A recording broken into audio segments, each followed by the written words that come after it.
It's showtime, folks. Enjoy the show. A fine Saturday matinee to you, Andy. Good morning. Good morning. Good morning. Good morning. Good morning. How are you? You okay? I'm good. Yeah. I can't believe that it's basically July. Why is that a... Like 2018 is halfway over. Yeah, it is. And we're now in the heat of movie season now. Like summer blockbuster season. We're in the heat of it. The heat. Yeah, in the heat of the moment. And that's why we actually take breaks, because we have so many giant, vapid blockbusters to catch that we need to take time off of our podcast. What even opened this week? What big movies? I don't know. I maybe... Sicario 2? Yeah. Right? I mean, that's not like a big movie. No, it's not.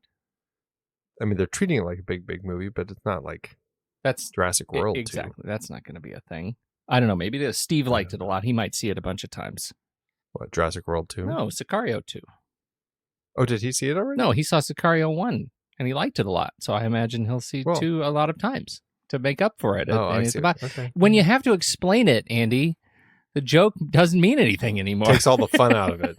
I don't know, Sicario 2 or Uncle Drew? Did Uncle Drew open? That's surprising. I think Uncle Drew probably. Surprising that got a theatrical release. Right. All things considered. No, I think it'll probably be... it's got to be Sicario, right? I don't think either of them will beat Jurassic World. Oh, yeah, you're right. Well, if we're counting that. Of the new releases, yes, Sicario 2 will beat Uncle Drew, I'm sure. Is Jurassic World is still on top? I didn't look this morning. I haven't gotten the handy email yet. Yeah.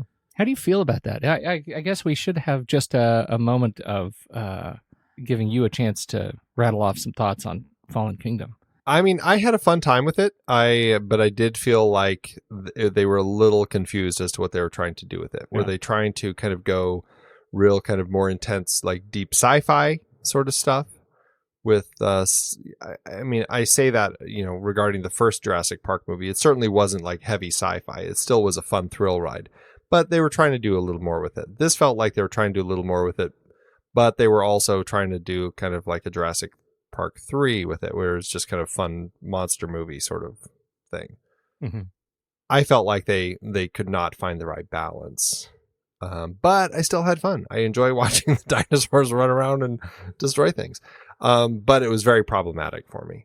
Did you have a problem with the massive construction project that went on underneath the old man's house? Oh, yes, under Lockwood. Ben Lockwood. Ben Lockwood's basement. Yeah. Yeah, it was a real, why is an entire dino jail and runway under his house and he never realized it? With an entire back garage entrance. Yeah.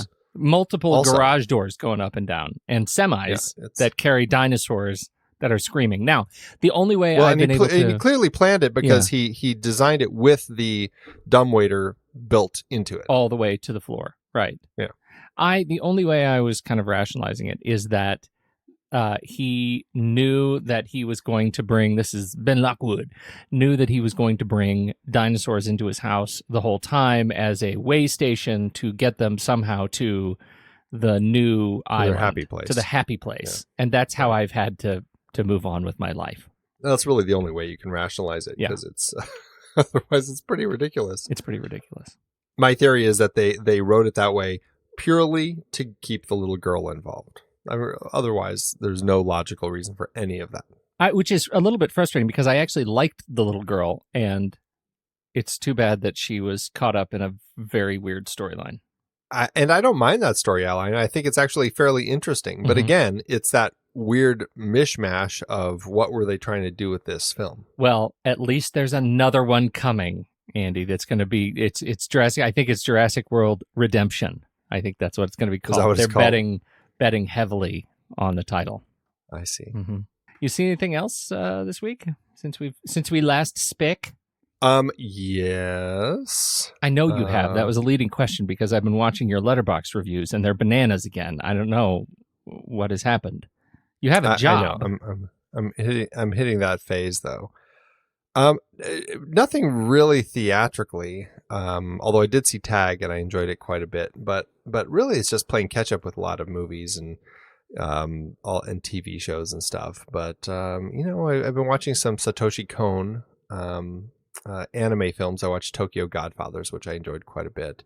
I just rewatched Ghost in the Shell, which, I mean, I know we had some. I can't remember if it was here at the SatMat conversations about that, because I think we'd probably pick that as a trailer pick way back when with the live action ScarJo version. I have to say, after rewatching the anime version, I was like, this is really not that great. I feel like if I'm going to rewatch it, I'm going to watch the ScarJo version. It was pretty weak, and I was really disappointed. So I'm curious to watch the sequel to see if the sequel redeems it in any way. Wow.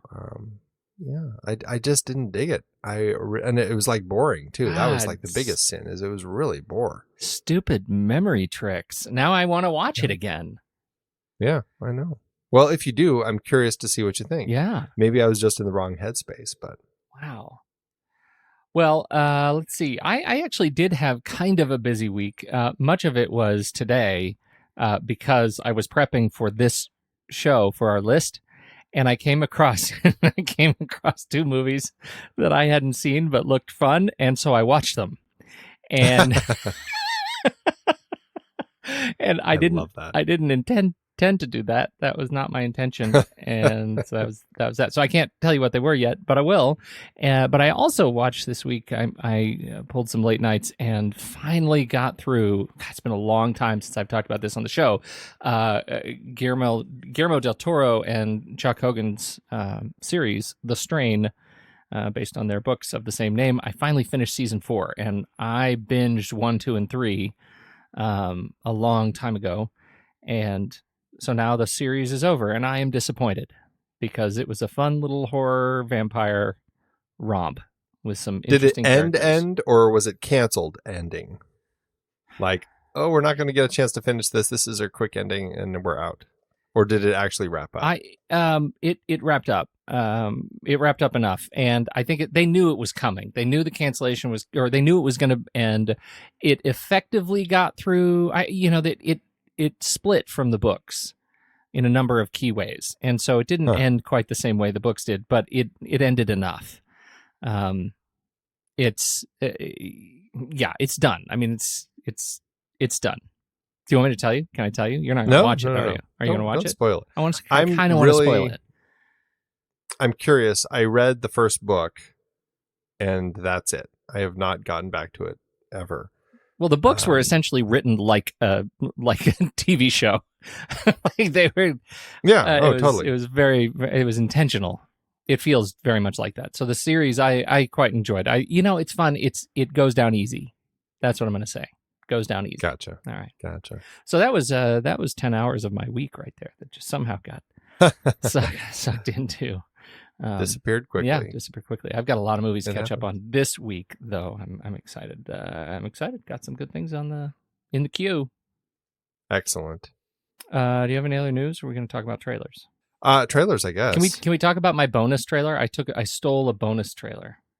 You did. If you're talking about your bonus trailer, I'm talking about my bonus trailer. Okay, but that doesn't mean you don't get the rule. I don't get the rule, but I'm at least going to mention it. Yeah, you can. Do you want to mention it first? Mine's going to be super quick. So is mine. Okay, so mine is Unseen. Juliet naked.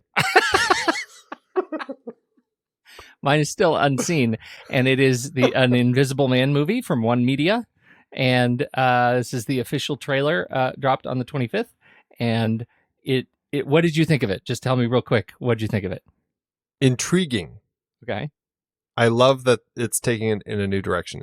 I find it quite intriguing. I don't know if I'm interested in the story yet, at least from the trailer. I didn't think the trailer was a success, but it really at least intrigued me. How would you describe the new direction that they're taking it in? Just, theme, tone, genre. It just feels like they're looking at it as a serious like potential horror film, as opposed to kind of some of the schlocky monster movie versions that they've done, because I think they've done some interesting things with the character in the past. I mean, the invisible nature of the character and how it drives him mad. Yeah. But especially the Kevin Bacon remake, man, I mean, they just went down a really dumb road. Yeah. This looks like they're going down the horror road, and it makes it look really intriguing. I am also intrigued, but I'm mostly intrigued because of their SEO strategy. Because the notes on the trailers, they mean something, right? That's one of the things that YouTube is looking at when it serves up your film in search results.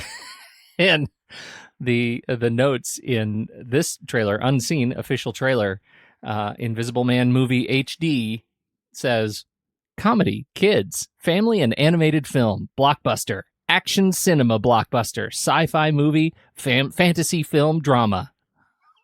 What? I have a feeling like One Media has that on any of their trailers. I think they do too. I do too. That's how it reads, but I think that might be a mistake. There's nothing else. Yeah. When this guy pulls back and his head is missing, and you're looking at his broken rib cage, that's kind of gory. Anyway, yeah. I laughed much harder than you did, but that was funny anyway. It probably won't be very good because it's coming from One Media, but I'd like it to be good. I would like it to be good too. I like the art. Yeah. Tell me about your bonus trailer. Juliet naked. That's it. This was just for you to get the Ethan Hawke rule. No, it's not even getting obviously I didn't pull it because I would have been going first. Yeah, I know. It was based on a book I enjoyed quite a bit. Oh, I did not read that book. You should, because it's a wonderful Nick Hornby book. Nick Hornby. So check out the book and then watch the trailer. Ethan Hawke's and everything, and they're adapting it into a film. So it got me excited. All right. Ethan Hawke's and everything, and I want him to be my brother. Plus it has Rose Byrne and Chris O'Dowd, so it's got to be good. Yeah. Is Chris O'Dowd drunk at any point? I don't recall him being drunk. Okay. What's your real trailer? So my real trailer, Pete. Have you heard of this director by the name of Robert Zemeckis? Zemeckis rings a bell. I'm not sure. Tell me more. Well, I know it's a common name that's like all over the place. Zemeckis, it's just, it's John Doe, Robert Zemeckis. Right. They're right there. Right? Yeah, absolutely. Believe it or not, this guy actually has had quite a big film career, and you just might not have realized it, that he's been behind so many projects that you have seen. Like what? Give me one. I Want to Hold Your Hand. Oh, no. Heard of that one? No, not ringing any bells. Well, it's an interesting one that's worth checking out. Okay. How about this one? Used Cars. Ooh, that sounds like a deep familiar. Cut. Yeah, sounds familiar, right? Yeah. And then it gets into to territory that you're probably more familiar with: Romancing the Stone, Back to the Future, Who Framed Roger Rabbit. Death Becomes Her, Forrest Gump. Death Becomes Her. That's the one. Yeah. I thought that might be the one. That's the one. And Beowulf. That's probably the other one that sticks with you. Yeah, that's it. Yeah. Gold Angelina Jolie with a tail. Yes. Yes. Those were the days. That's the one. Nobody takes risks anymore, Andy. Nobody. I leave it to this man, Robert Zemeckis. Well, anyway, yes, Robert Zemeckis has a new film coming out later this year.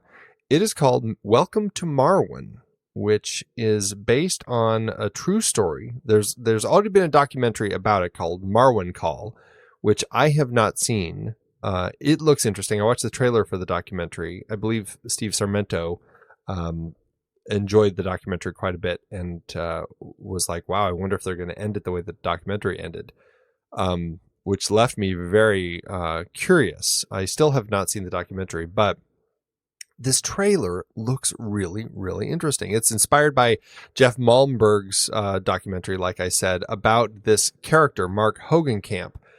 Steve Carell plays this guy. He's a victim of an assault.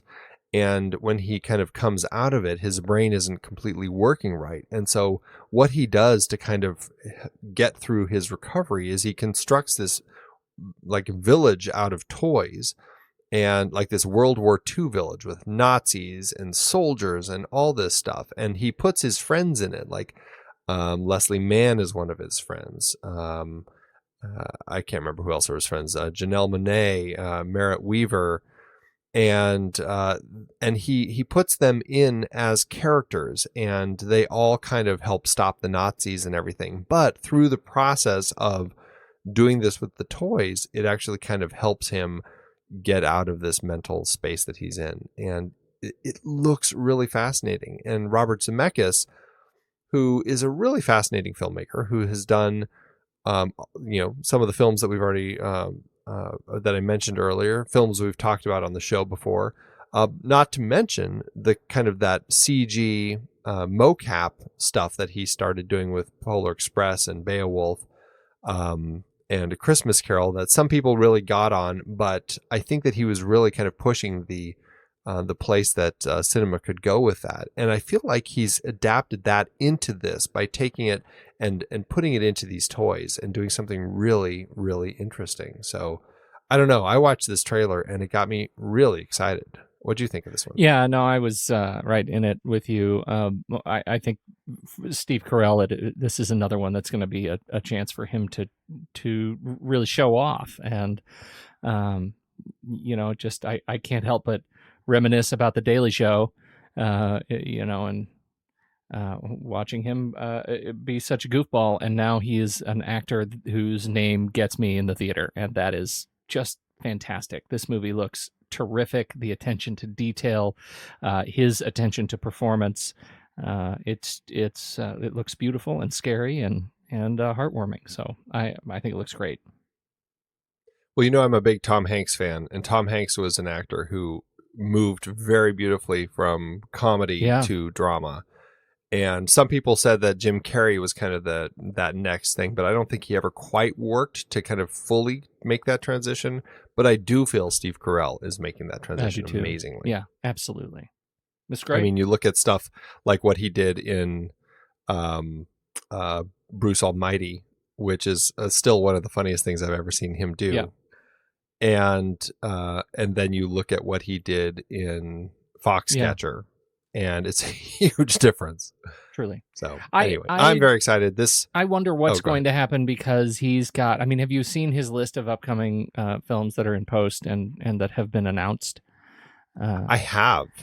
He's playing Don Rumsfeld in the movie Backseat, which I hadn't heard of. It's Adam McKay's next film and with Amy Adams and Christian Bale. And I think that stands to obviously be a controversial story, I'm sure. But then even more so, perhaps, Minecraft the movie, he's playing Steve. I used to wonder if Minecraft needed to become a movie, and then I discovered that Steve Carell was in it, and Rob McElhenney was writing and directing it. Of course, that's my very favorite show. It's Always Sunny in Philadelphia, and so maybe it has earned some credibility above that which I would naturally give it. That makes me wonder if it's going down the Lego movie route. Right. Which certainly kind of took the much sillier version of things, which worked, in context of that film. I wonder if Minecraft can pull off something I sure hope it doesn't go down the road of the Emoji Movie. You know what I mean? Like I because the Lego Movie was silly and then devastatingly thoughtful. And I want that out of this movie. If they're going to do this, if they're going to get these people, then it better be like that. Or they better swear a lot, like It's Always Sunny, and they just better be drunk all the time. If it's like Sunny. Just horrible, horrible Minecraft characters. Oh, that's funny. Okay, can we talk about mine now? When's yours coming? Get that out. It is coming right at the end of the year. It is coming December 21st. All right. So it's a holiday film. All right. My trailer, Andy, is Creed 2. Creed 2, you might ask yourself, do we need a Creed 2? Well, of course, if you saw Creed, you need a Creed 2. Well, if you had 5 Rockies, of course, of course you're going to need a Creed 2. Creeds. And since we had 5 Rockies, I think they're trapped in that vortex of only being able to tell stories that they've already told, or at least stories in orbit of stories they've already told. So this one, since we've already brought back Rocky with Sylvester Stallone, who are we going to bring back into? We're going to bring back Dolf Lundgren as Ivan Drago, and his, I assume, son, Victor Drago, played by boxer Florian Monteau. Now, Andy, I want to do a little experiment here. I have a clip that I would like to send you, and I want you to respond to it in real time, but I want to set it up first, okay? Is that okay? Oh, because I don't want you to watch it until I... Can you do this? Okay. Sure. So I'm watching. I was watching the Tonight Show with Jimmy Fallon, and there is Sylvester Stallone. There he is talking about Creed. He says that there is a Rocky family, and in order to be in the family, if you really want to be in the family, you got to take a hit. Like you've got to take a hit from a professional boxer, and they got to knock you out. Like that's how you join the Rocky family. Well, that sounds fun. It's not. It's not fun. And so Michael B. Jordan says, "Okay, I can take it. That's fine. I'll take it." And Sly he said, I took the hit. I took the hit many times. And Fallon says, like, who hurt you the most? He said, "Oh, Lundgren put me in the hospital for 4 days."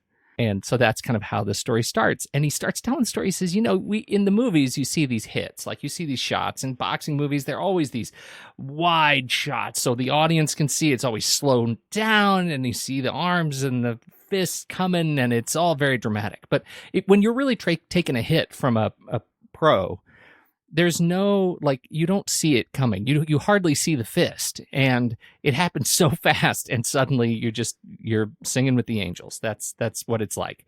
And so he told Michael this. He said, "No, you're not in the family until you take this shot." And he said, "Okay, I'm going to take the shot. Let's do it." And so this is a shot that did end up in the movie. They call it the Dead Man Walking shot.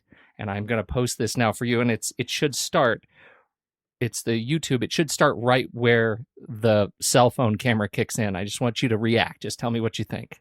It's really unbelievable when a pro hits you. So Michael goes, "Bring it on. I have no. If you can do it, I'm going to do it." So I say, be careful what you wish for, Michael. This is a clip. This is real, and see, this is a clip of them filming behind the scenes. But made it into the movie. Here's Michael B. Jordan getting the dead man walking scene, getting clobbered. Watch this. It's real. Background SWAT team and action. Oh, cow. Oh my God. Do you need to watch it again? Oh my God. I have to watch this again. He already looks like he's, oh, jeez. Like the warm-up shot that the guy is like preparing right before they yell action. That warm-up shot is it looks so gentle. Like it looks like such a little tap. And all I can think about is, dear God, man, we are very fragile creatures. Wow. Because I don't care. I mean, drops like nothing. I know. And it's so rehearsed too. Like they're just like do okay, and here we go. Pop. And what you miss is you're going to have to watch the whole interview, because Stallone says, after he has this conversation with Michael, he goes back to the actor playing the boxer that is in the ring with him and says, "Okay, we're going to go ahead and do it. I want you to put a little hip in it this time." And that's what a little hip looks like. I've never wanted to box, Pete. Not even a little I've bit. never wanted to get in a ring and get hit. No, not even. It's not even the hitting somebody else. It's the getting hit. Yeah. That's the part that just kills it for me. No, thank you. Yeah. No, thank you. So after that experience, so that was for Creed. I come back to Creed 2, and I'm thinking, God, Michael B. Jordan, man, I'm thinking more of that guy, that he's coming back into the ring after that experience. I don't know that I would want to do a sequel, but I'm a sucker for these boxing movies. I think they get that they got the last one right. I really enjoyed it, and I like this cast. I worry, although I haven't heard any of the hue and cry that we're stuck in just, retreading old stories, that we're going back to Ivan Drago. The trailer to me feels like enough of a retread that people should start complaining, but I haven't heard it yet. I don't know why. Well, I think that because they did a really good job with Creed. Yeah. Like they made a great film that allowed the franchise to keep moving forward without feeling like it was just retreading. I mean, yes, it was pulling back to the Adonis Creed story and his son and all of that, but it still felt fresh. And I think that there's enough here with the hubris that Creed seems to be having in the trailer and stuff, and then this whole idea of this enemy from the past, the son of the enemy from the past, it really kind of seems pretty interesting. So I don't know. I'm really not in touch with the Rocky franchise. I've only seen the first film and Creed. Whoa. So Andy, no, stop talking. What? I have had this conversation with you every time we've talked about a Rocky movie. And yes, I still haven't watched them. Good God, man. You know, this is like the first series I'm going to begin lobbying for next year. I've never had interest in them. I don't care. Oh my God. you're so sweet. I don't care. Jeez. I've seen clips, and the clips have made me so much less interested. Nope, we're going to do all of them. God, and now it's all I can think about. Man. I got to go start watching Rocky movies. Mm-hmm. Okay. Anyway. I don't know what I'm going to pull out then, but this is not great. Here we go. The director is Steve Capel Jr. I don't know any of his work. He has done not a whole lot. He most immediately came from Rapture, a TV miniseries documentary, a couple of episodes of Grownish, and The Land, which is a story of 4 teenage boys trying to escape the streets of Cleveland. And just judging by watching a little bit of the trailer, you get a feel for at least his sense and sensibility, around camera. I'm interested in seeing it, but man, this is a guy who was just plucked to do a very big movie with some very high expectations. So, well, he did that big HBO project that Will Smith produced. It was that miniseries adapted from Devery Anderson's bio, Emmett Till, the murder that shocked the world and propelled the civil rights movement. Oh, interesting. So he wrote that. So interesting. Which one? Where was that? It's not showing up in his IMDb. No idea, but it's on Wikipedia. Fascinating. Yeah. Anyhow, so we'll see. I very interested in it. Florian Munteau looks great as Victor Drago. It'll be great to see Dolph Lundgren again, and of course, will it? I think it will. Oh, you shut it! Not until you've seen that movie do you get to say anything about it. I will crush him. Oh, Andy. Well, it's just funny that you picked that because there's just a movie that he and Van Damme did that just came out this week. Wasn't there one? Blackwater, is that the one? Is that the one? Oh, interesting. God, he's got a ton in the can. His post-production. Yeah. Blackwater. Marco plays Marco. There it is. So anyway, you know what's interesting about this, Andy? This Blackwater, a deep cover operative, awakens to find himself imprisoned in a CIA black site on a submarine. Oh, transition. We should move on to the list, but first let me tell you this comes out November 21st, 2018, and you know what that means, Andy. Do ya? It's probably my birthday movie. Oh, boy. God, I don't like your tone. No, I actually am excited for the Creed films, more so than I was for most of the Rocky films. But mostly it's because I think Michael B. Jordan is just such a fascinating actor, and I love that they've found a way to kind of keep that franchise moving forward, and still have Stallone involved. Like now that he's training Creed's son, I find this much more compelling. So very curious. I feel like until you've made it through all of the other Rocky movies, the roller coaster relationship that us fans have with Stallone and his choices around some of these movies. Oh, Andy. Here, I can't. This is going to be a great series. I can't wait. I can't. You know what? Wait. July is back on. Oh.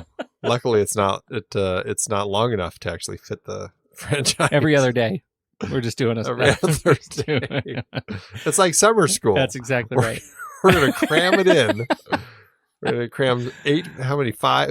How many did he do? There was Rocky 5, right? And then there was Rocky Balboa. So that's 6, and then so 8 films. Yeah, really 7 because we can't put Creed 2 on the list yet. Nope, not yet. 2 a week. 2 a week. Oh, I'm so excited about this. Let's do the list, Andy. Right, let's do it. So we talked about Ocean's 8 on the show this week, and for those astute film viewers who enjoyed it with us, noticed that there was a convenient toy submarine involved in the plot. And so over on our Discord, we did put our list up of choices that did include toys or submarine movies. We did films about jewels, films involving the fashion industry, and submarine movies. Extra credit if you can do a toy submarine or a submarine that involves a heist, but really, submarine movies, that's the thing that got picked. So, do you want to kick it off? I will, Andy. I will. And I will start with what has, as of about 4 o'clock this afternoon, become an immense guilty pleasure. I watched it in what is possibly the worst scenario. I watched it as a bootleg on YouTube that had been cropped artificially and added like a comic sort of posterized filter on top of it, so YouTube wouldn't delete it and give them a copyright hit. But I watched it, and that movie is directed and written by Irwin Allen. It's Voyage to the Bottom of the Sea, which was hysterical. It was released July 12th, 1961, and it was it's an amazing little backyard disaster film that I think everybody needs to see. It's all about this brand new nuclear submarine that is going to propel mankind into the future, and its design is fantastic and swoopy. And they go on their voyage, their initial run, and they're touring all the mucky mucks. And about 20 minutes into the film, they surface and discover that, oh dear God, there's a belt of fire around the planet in the skies. The skies are on fire. And if they don't do something, if they don't change the temperature of the planet, they are going to start the clock. And that clock is about 3 weeks. The Earth has 3 weeks to survive the flaming skies. The effects are hysterical. The sub was filmed in a bathtub, it feels like, but it was really fun. And so if you're into B-movie schlock and submarines, and you like your skies on fire, you should check out Voyage to the Bottom of the Sea, 1961. You could do worse. You could do worse. Hilarity ensues when the sky's afire. Wow. Have you ever seen it? I've never seen it. I've certainly heard of that one, but I've never bothered with it. You know what? I don't even know if it came up when we talked about Poseidon Adventure. It didn't. I don't think it did. And I'll tell you, if it wasn't right there, this is the joy of YouTube. If it wasn't right there, I would not have clicked play. But it was one of those where I clicked play and suddenly, like, an hour and 30 minutes had gone by. And it was a really fun little black hole. So there you go. That's awesome. Yeah. Fantastic. What's yours? Well, my first choice is, it's an interesting little submarine horror movie that came out in 2002, directed by David Twohy, written and produced by Darren Aronofsky, that I went and saw in theaters. I don't think anybody heard about it. It disappeared very quickly from theaters, and it probably lost money at the box office. But it's called Below, and it's kind of a submarine horror movie that I found pretty effective, actually. It's this World War II submarine that is involved. It's trying to sink a German submarine, and but one of the commanders dies, and then people think that there's like ghosts on the ship, and it gets really creepy. They do a really effective job, at least my memory, of kind of making it feel like this submarine is haunted, to the point where like one guy is so freaked out that he actually runs down the length of the submarine to an escape hatch and escapes out of the submarine while it's underwater because he is so terrified. It was really effective and really creepy. So I had a really good time. I'm curious to see if it still holds up, to see if it actually was as memorable and effective as I thought it was. But I liked it. So that's my first choice, Below. This came up in my research. I have never seen it, and it sounds like I should.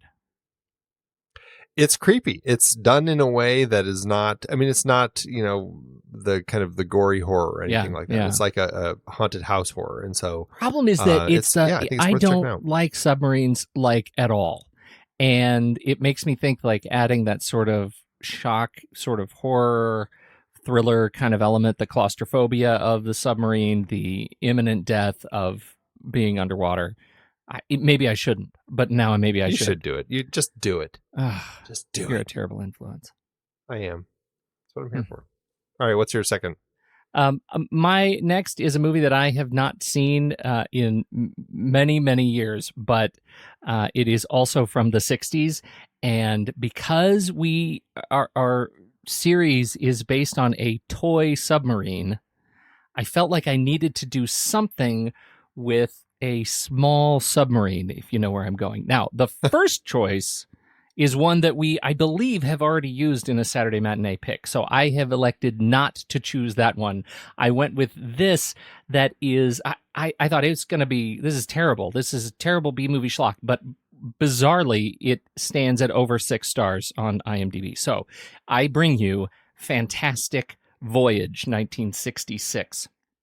A scientist is nearly assassinated. In order to save him, a submarine is shrunken to microscopic size and injected into his bloodstream with a small crew. Problems arise almost as soon as they enter the bloodstream, as you can imagine. It's just cellular delight of many, many adults taking themselves very seriously, working with a lot of toys. And I think that's really fun. It actually comes from the book. It's an adaptation that was performed by David Duncan, directed by Richard Fleischer, screenplay written by Harry Kleiner. So, I don't know. Have you seen this one? Raquel Welch is in it. Yes. Donald Pleasance. I have, but I don't remember it very well. I do remember some of the effects feeling like, it was dated, but I felt like it was pretty high tech at the time, like battling the cells or whatever it was, Yeah, and they get out and swim, and there's right. It swim through like viscous stuff, spit and snot. But Arthur Kennedy. Did they swim through snot? Was that a scene? You know who's in it? Who plays technician? James Brolin. Hey, look at that. Look at that. Yeah. Donald Pleasance, Stephen Boyd, Raquel Welch, Ed O'Brien. It's that cast. It's the 60s adventure cast. There you go. Absolutely. Fantastic Voyage. Nice. What's yours? Well, my next choice is a film that also is from the 60s that I have loved forever. Like ever since I first saw this film, I've just been totally drawn into its world. And I think largely it's because of the amazing work that Ray Harryhausen did with the creature effects. This is I guess you could call it a sequel in some way to 20,000 Leagues Under the Sea, which by all, rights deserves to be on the any list involving submarines. Right. But it is The Mysterious Island that Cy Enfield directed in 1961. It is about some soldiers during Civil War who escape a prison camp in a hot air balloon, and they get lost in a storm, and they land on this mysterious island where they end up encountering a giant crab, and they encounter all these big creatures. I can't remember. It's like almost like a dodo bird sort of thing, but it's like that prehistoric bird. Giant bees, all sorts of stuff that are on this island. And it turns out that good old Captain Nemo has made this his base, and he's kind of been spying on them, and eventually kind of invites them onto his submarine that happens to be here, the Nautilus. And so that is the connection to the submarine list here. But it's a fun film, and I think it might be a little slow and dated now, but it's one of those that I watched at just the right time when I was younger. that I will always have a special place in my heart for it. That's my film, Mysterious Island. It's an awesome film, and I'm with you. I actually have very little memory of it, but other than that emotional memory of it, because of again where I was when I watched it. It's got a special place in my heart.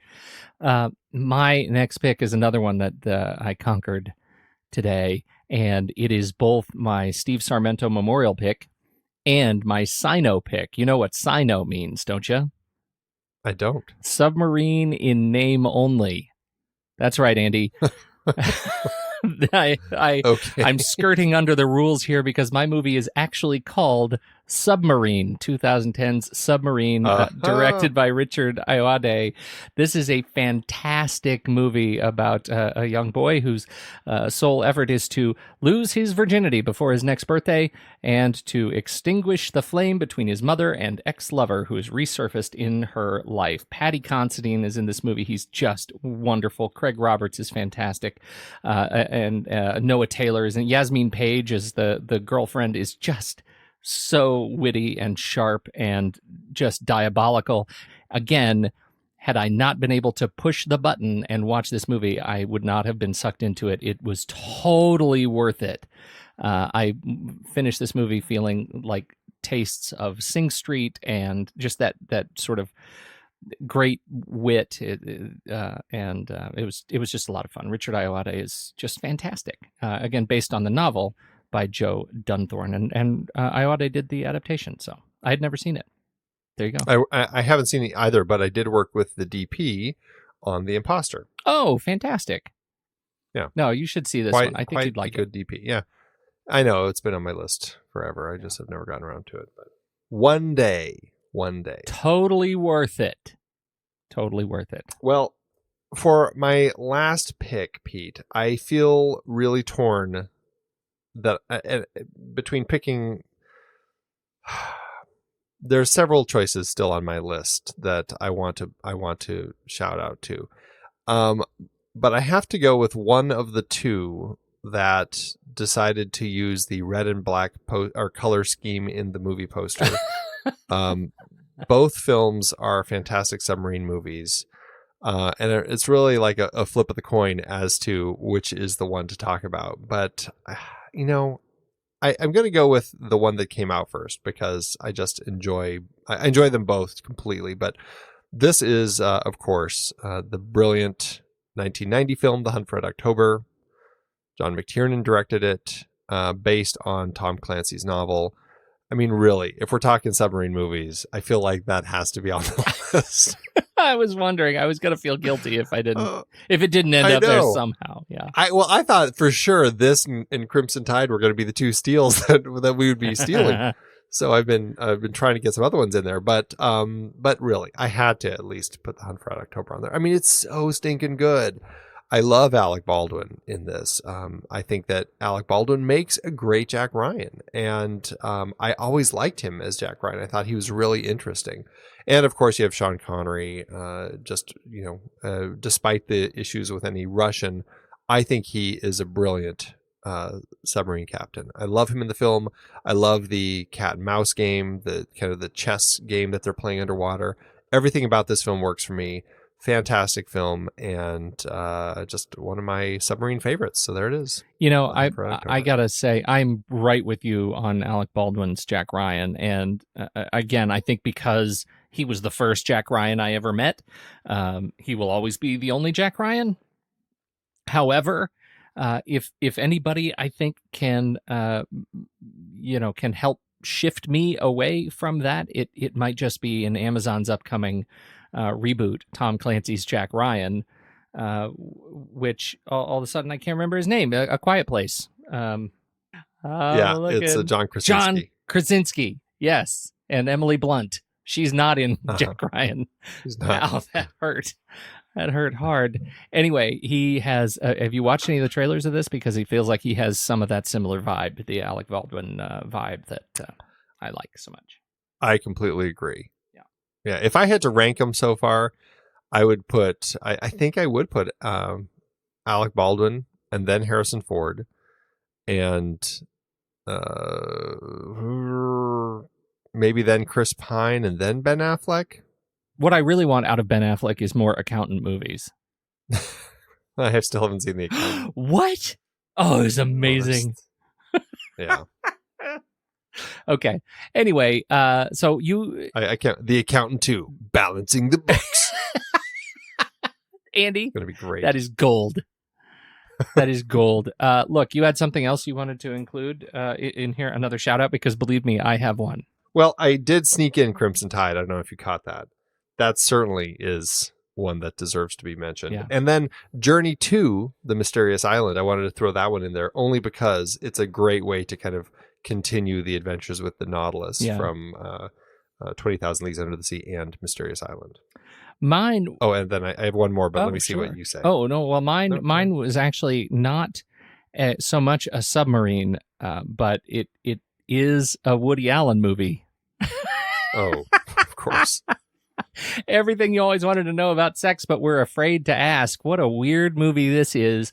But the vignette in particular that I'm thinking about is the very last one where Woody Allen plays a sperm and Tony Randall and Burt Reynolds are like control room operators in the body. It's a very inside out kind of experience. And it reminds me of submarine-esque things. And it's Woody Allen. So I wanted to bring that in for you. Oh, there you go. Well, the other one I was going to throw out there was The Spy Who Loved Me. You can't go wrong with a boat that opens up and engulfs submarines. Well, and a Lotus that turns into a submarine. Right, exactly. Mm-hmm. Yeah, there's two. Yeah. Nice. Well James played. Bond has had a good number of encounters with submarines. You could probably do a whole list just of James Bond films. Yeah, you're exactly right. I also, though, I really like the list that we put to the official list, the top 6. I really like these because I think they are just as frivolous as the submarine in the movie of the week. That was good. Here. Pat on the back. Well done, sir. Pat on the back. All right. What are we going to do next? Well, so I was thinking, okay, so it's our hiatus. We're going to be gone for a month, but we're going to release a couple of these while we're gone. Mm-hmm. And I'll put a poll up over on Discord for our listeners. Sarmento threw out an idea of beach movies, like favorite beach movies. Dibs on Piranha. And I was thinking favorite Piranha. There you go. I was thinking favorite vacation movies. Mm-hmm. Okay. Something else? Anything else? Well, I think favorite summer disaster movies because The Meg is coming out. Like summer I see. animal related summer fun. It has to be animal related? Yeah, it's got to be animal related. So animal related disaster movies. Yeah. Like, there are a number of these movies of, it's summertime, kids are at camp. What kind of animal is going to eat them? You know what I'm saying? Yeah, like grizzly. Right. or ants. or yeah. So I'm pretty excited about that. That's hilarious. Well, We'll see. okay. There you go. That's my contribution. I love it. So we'll put that up in our Show Talk channel. Go ahead and vote. We don't know exactly when we're going to do this first of our hiatus episodes, but it might be probably in a couple of weeks, I would think. Yeah. I know at a minimum we will have one. Yes. And that'll be coming. We'll do 2. We'll check in twice, but don't unsubscribe. That's really what we're saying. Probably won't be around next week, but we'll be back the week after. How about that? Probably. Right. I think that sounds fair. Sounds fair. All right. Well, hey, have a great summer. Hey, same to you. Hags. If I wish I could sign your yearbook. Oh, yeah. That's sweet. We do have a couple more shows that are coming out next week. What do we have coming up? We've got the Congress. The Congress is coming up, and that's on Tuesday, or is it the following Tuesday? I'm all out of whack. It's next Tuesday, or is this coming Tuesday? It's July 2nd, 3rd. July 3rd. July 3rd. Yeah, that's our last show. So July 3rd, you'll get a trailer rewind with Steve and JJ. They talk about the mind bender that is the Congress. Check that out, and then we're on a break, and we'll see you next year. Fantastic. All right. See you when we get back, everybody. That's right. Thanks, everybody. Thanks, Andy. Thank you, Pete. No, thank you. No, really. Hondo. Somebody had to say it.